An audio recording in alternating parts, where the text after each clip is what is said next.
CapCut is everywhere, but in 2026, is it still worth using or it's holding the creator back?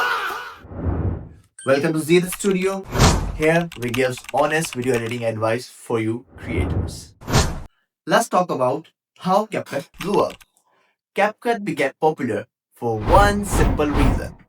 Anyone can use it. It is fast and powerful, easy for beginners, perfect for shorts and reels, although you can create videos without learning video editing theory.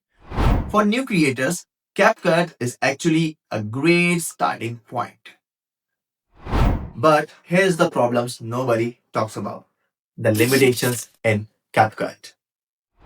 It is very hard to build a unique editing style in CapCut because it gives limited creative controls. Most of the effects are pro and everyone uses the same templates. When everyone edits the same way, content stops standing out. So, where does CapCut stand in 2026? CapCut is not going away. The new features and new updates will be added to the CapCut. The AI feature will increase, although the speed and automation will improve. But CapCut will remain a fast content tool, not a professional editing solution.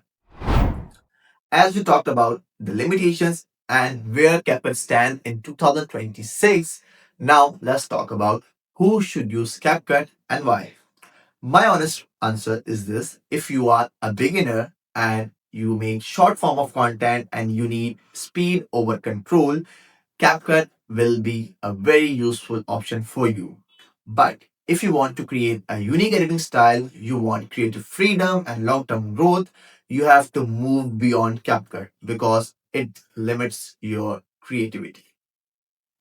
My final advice to the creators is this: no app will make you a good editor.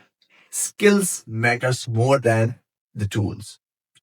CapCut is useful, but the comforts will limit your growth. CapCut is still relevant in 2026 if you use it wisely.